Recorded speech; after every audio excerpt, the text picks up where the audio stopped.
പരാജയമെന്നൊന്നില്ല എന്നാണ് സെക്രട്ടറിയും ഞാനും സംസാരിച്ചപ്പോഴും ജയിച്ചു കഴിഞ്ഞു എന്നുള്ളത് ജനങ്ങളുടെ പ്രതികരണത്തിൽ നിന്ന് മനസ്സിലാകുന്ന ഒരു വസ്തുതയാണ്. അത് രോമാഞ്ചം കൊണ്ട് വിറച്ചു പോയതാ സാറേ. അത്രേ ഉള്ളൂ. നിങ്ങളൊരു സംഭവം കേട്ടോ സാറേ. ഇതൊക്കെ നിസ്സാരമല്ലേ? റിയലിസ്റ്റിക് ടാർഗറ്റ് ആകണമെന്ന് ഇല്ല. അപ്പോഴും 60,000-ന് മുകളിൽ വോട്ട് കിട്ടുമെന്നുള്ളതിൽ ഒരു തർക്കവുമില്ല. ഇന്നലത്തെ കണക്കുകൾ വെച്ചുകൊണ്ടാണ് ഈ പറയുന്നത്. ചരിത്രത്തിലെ ഏറ്റവും ഉയർന്ന ഭൂരിപക്ഷമാകാം. പാലക്കാട് നിയമസഭാ മണ്ഡലത്തിന്റെ ചരിത്രം കണ്ട ഏറ്റവും വലിയ ഭൂരിപക്ഷത്തിന് രാഹുൽ മാങ്കൂട്ടം വിജയിക്കുകയാണ്. അപ്പോ ഈ ദമു എന്ത് പറ്റിയടാ?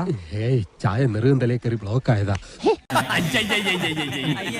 അവന്റെ ഫീസ് പോയി. അതെ, നിന്റെ വരവ് കണ്ടപ്പോഴേ ഞാൻ വിചാരിച്ചാണ് ഐറ്റം നമ്പർ കുറിച്ചും കൊണ്ടുള്ള വരവാണെന്ന്. ഇത് വേറെ UDF-ന്റെയും BJP-യുടെയും ഒക്കെ വോട്ടുകൾ വളരെ കൃത്യമായിട്ട് LDF-ന് പോൾ ചെയ്ത ഇലക്ഷനാണിത് എന്ന് വെച്ച്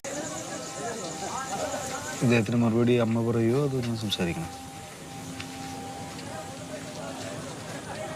ചരിത്ര വിജയം ഇന്നോളം കണ്ടിട്ടില്ലാത്ത വലിയ വിജയം. 18,198 വോട്ടുകൾ BJP-യുടെ കോട്ടക്കൊത്തളങ്ങൾ തകർന്ന് തരിപ്പണമായി പോയ നിമിഷം ഇതാ രാഹുലിന്റെ തേരോട്ടം.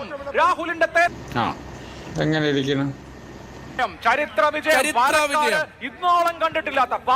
ഇന്നോളം കണ്ടിട്ടില്ലാത്ത വലിയ വിജയം. 18,000 കണ്ടോ? ഇയാളാ തിരിയാത്ത പേരടിക്ക് നോക്കി ഒരു ഒറ്റ അടിയടി കോയക്കാം. അതിപ്പോ എന്റെ കുറ്റം കൊണ്ടല്ല.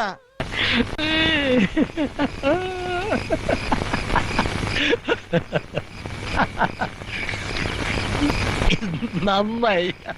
MLA-യുടെ ഓഫീസിൽ ഞാൻ 23-ാം തീയതി റിസൾട്ട് അറിഞ്ഞാൽ പോകും. DCC ഓഫീസിൽ ഞാൻ പോകും. എങ്ങനെങ്കിലും ഒന്ന് രക്ഷിക്കണം. അയ്യോ നോ നോ നോ. അവനവന്റെ കയ്യിലിരിപ്പിന്റെ ഗുണം അവനവൻ തന്നെ അനുഭവിച്ചു തരണം. താൻ നിരന്തരം ചെയ്യുന്ന കർമ്മങ്ങൾ താൻ. ലീഗിന്റെ ഓഫീസിൽ ഞാൻ പോകും. UDF-ന്റേതായിട്ടുള്ള തെരഞ്ഞെടുപ്പ് കമ്മിറ്റി ഓഫീസ് അപ്പോഴും നിലനിൽക്കുന്നുണ്ടെങ്കിൽ മിക്കവാറും അത് പൊളിച്ച് കളയാനാണ് സാധ്യത. ഇന്നും നാളെയായിട്ട് ആണോ? സരിൻ പാലക്കാടിന് നിലം തൊട്ടില്ല. സരിന് ഏതെങ്കിലും തരത്തിൽ LDF ക്യാമ്പിന് ഒരു അസറ്റാവുന്ന എന്തെങ്കിലും പ്രവർത്തനം സരിന് കാഴ്ചവെക്കാൻ കഴിഞ്ഞില്ല. വെറുതെ അത്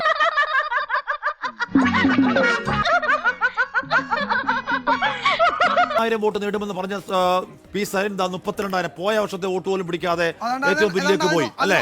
അത്രയും തന്നെ ജീവിതമായി പോയാലോടെ വിഷമിക്കാതിരിക്കും. ഇതിലും വലുത് ഏതാണ്ട് വരായിരുന്നു. ഇങ്ങനെ തീർന്നെന്ന് കരുതിയാൽ മതി.